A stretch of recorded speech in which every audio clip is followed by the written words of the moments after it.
நம்ம ரொம்ப டயர்டா, ஸ்ட்ரெஸ்டா, டிப்ரெஸ்டா ஒரு நாள்ல ஏன்டா இந்த நாள் வந்துச்சு அப்படின்னு இருக்கிற நேரத்துல நம்மள புத்துணர்ச்சி ஆக்கிறதுக்காக நிறைய பேர் தேடி போறது என்ன அப்படின்னா கெஃபைன். இது சோடால இருக்குது, காஃபில இருக்குது, இன்னும் நிறைய உணவுப் பொருட்கள்ல இருக்கு. ஸோ நீங்கள் டயர்டாகவும் ஸ்ட்ரெஸ்டாகவும் இருக்கும்போது இந்த மாதிரி உணவுகளை எடுத்துக்கலாமா, உங்களுக்கு உடனே புத்துணர்ச்சி கொடுத்துருமா அப்படின்னு கேட்டால் புத்துணர்ச்சி கொடுக்கும், அதோட சேர்த்து உங்களுக்கு நிறைய டிசீஸையும் கொடுக்கும். ஸோ எப்போவுமே என்ன பண்ணுவாங்க அப்படின்னா லோவாக ஃபீல் பண்ணும்போது புத்துணர்ச்சி பெறணும் அப்படிங்கிறதுக்காக காஃபியோ இல்லை கெஃபைன் கண்டென்ட் இருக்கிற உணவுப் பொருளையோ எடுத்துப்பாங்க. பட் கண்டிப்பாக அதை எடுத்துக்கக்கூடாது.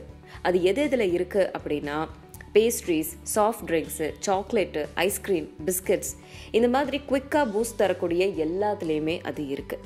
ஸோ நீங்கள் டயர்டாகவும் ஸ்ட்ரெஸ்டாகவும் இருக்கீங்க அப்படின்னா நீங்கள் அவாய்ட் பண்ண வேண்டிய முதல் உணவு வகை இந்த கெஃபைன் உணவு வகை. அண்ட் எதை நீங்கள் சாப்பிடலாம் அப்படின்னு கேட்டால் விட்டமின் ரிச் உணவு வகைகளையும் மெக்னீசியம் ரிச் உணவு வகைகளையும் நீங்கள் சாப்பிட்டீங்க அப்படின்னா அந்த பர்டிகுலர் டைமில் உங்களுக்கு கண்டிப்பாக இன்ஸ்டன்ட் எனர்ஜி கிடைக்கும்.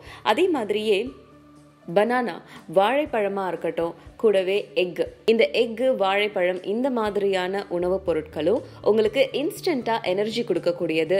என்னதான் லோவாக நீங்கள் ஃபீல் பண்ணாலும் கொஞ்ச நேரத்தில் ஆக்டிவாகவும் ஆயிடுவீங்க. வாட் இஸ் இண்டஸ் வேலி சிவிலைசேஷன்? இண்டஸ் வேலி சிவிலைசேஷன், த இண்டஸ் வேலி சிவிலைசேஷன், த இண்டஸ் வேலி சிவிலைசேஷன். என்னடி படிச்ச? இங்க ஒண்ணு இருக்கு, நீ ஒண்ணு சொல்ற. அந்த புக்க கொஞ்சம் கொடுங்களேன், பார்த்து சொல்றேன். நீ பார்த்து சொல்றதுக்கு ஏண்டி படிச்ச? என்னடி விளையாடுறியா? என்ன பார்த்தா எப்படி தெரியுது? ஓங்கி அடிச்சேன்னு வச்சுக்க. சும்மா ஜோக் அடிச்சமா.